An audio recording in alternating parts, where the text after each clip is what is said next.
क्या आप भी हैं बैंक ऑफ इंडिया के बीसी? क्या आपको भी ऐसा लगता है कि हमने जितना ट्रांजैक्शन किया उतना कमीशन नहीं मिला है? तो चलिए देखते हैं हम अपने कमीशन की अपने ही हाथों कैसे हिसाब किताब रख सकते हैं। मैं केवल यहाँ पर बैंक ऑफ इंडिया के बीसी को ही ये बात बता रहा हूँ क्योंकि हर बैंक का कमीशन स्ट्रक्चर अलग अलग होता है। इस वीडियो में मैं अभी केवल बैंक ऑफ इंडिया के बीसी भाइयों को अपना रोज का कमीशन निकालने की तरकीब बता रहा हूँ। वीडियो को ध्यान से देखें और पूरा देखें तो आपको ऐसा बिल्कुल भी नहीं महसूस होगा कि हमने कितना काम किया और हमको कितना कमीशन मिला। आप जितना भी काम करेंगे उसका रोज के रोज अपनी नोटबुक में नोट करके महीने के अंत में पूरा हिसाब लगाकर अपना कमीशन निकाल सकते हैं कि हमारा इस महीने का कमीशन इतना बनेगा।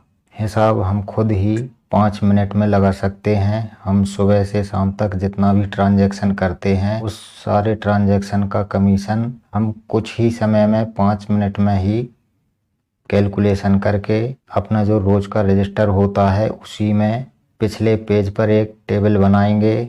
उसमें date by date, month by month ऐसा एक टेबल बनाएंगे। उस टेबल पर रोज के रोज ही नोट करते जाएंगे तो हमको ऐसा नहीं लग पाएगा कि हमने जितना काम किया उतना कमीशन नहीं मिला है। और अगर ऐसा होता भी है तो हम शिकायत करने के दावेदार बनते हैं।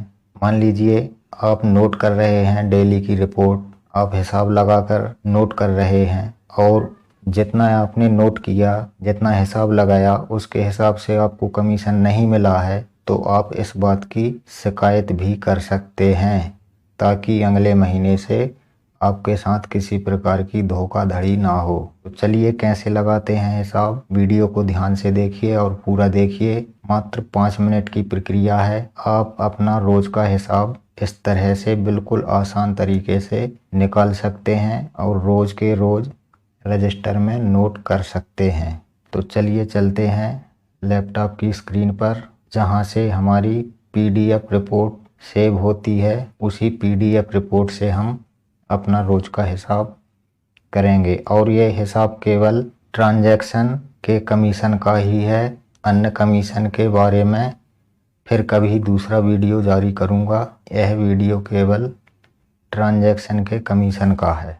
टेलर रिपोर्ट में हम जाकर अपनी डेली की रिपोर्ट सेव करते हैं। पीडीएफ में जो फाइल होती है उसे हम सेव कर लेते हैं और उसी पीडीएफ फाइल से हम अपना रोज का ट्रांजैक्शन का कैलकुलेशन करते हैं। ये 2000, 5000, 5000, 3000, ये 12000 हुए, 5, 10 और 2 12000 हुए, 4200, 9000 है पर इसे हम 9000 कैलकुलेट नहीं करेंगे, इसे 5000 ही कैलकुलेट करना है।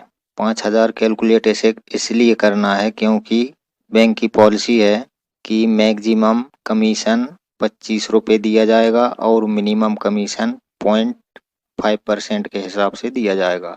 इसलिए 5000 का 0.5% के हिसाब से 25 रुपये बनता है और उससे अगर ऊपर राशि है 5000 के ऊपर जो भी राशि है उसका भी 25 रुपये ही मिलना है। इसलिए हम हिसाब 5000 के ऊपर वाली राशि का 5000 ही मानेंगे। तो ये 10,000 है, इसे भी हम 5000 ही मानेंगे। 5000 से जो नीचे है उसे जितनी है उतनी ही मानेंगे क्योंकि उसमें 0.5% का हिसाब लगेगा। 5000 के ऊपर जो भी राशि है उसमें मैक्सिमम 25 रुपये का हिसाब लगेगा। तो ये 10,000, 7,000 है तो इसे हम 5-5 हजार ही मानेंगे।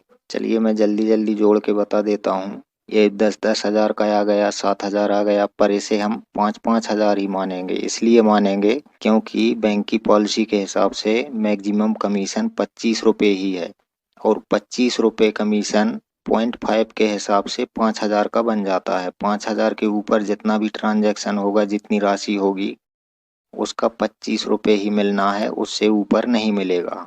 ये 8,000 है पर इसे 5,000 ही मानना पड़ेगा। 5 और 5 10 और 3 13 और 13 500 हुए, 5 10 11 9,000 7200, इसे भी हम 5-5 हजार मानेंगे। 10,000 को भी 5,000 मानेंगे। 6,700 है पर 5,000 मानेंगे। 6,000 को भी 5,000 मानेंगे। ये आ गया, टोटल आ गया इसमें 3,07,300 रुपये।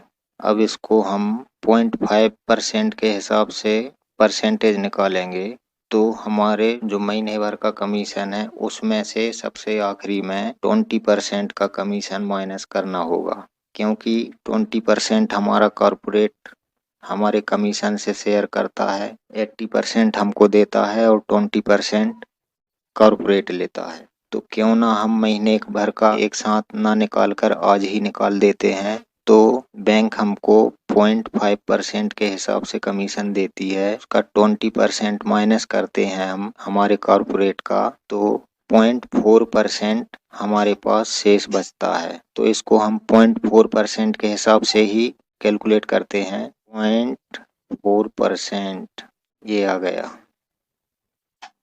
1,229 रुपये 20 पैसे। इस तरह से हम अपने कमीशन का रोज कैलकुलेशन कर सकते हैं और जिस रजिस्टर में हम एंट्री करते हैं कस्टमर की, उसी रजिस्टर के आखिरी पेज पर एक टेबल बनाकर हम अपने रोज का हिसाब लिख सकते हैं और महीने में जाकर आखिरी में पूरे 30 दिन का जितना भी आपने काम किया एक साथ कैलकुलेट करके अपने कमीशन का खुद हिसाब लगा सकते हैं कि हमने इस महीने कितना काम किया।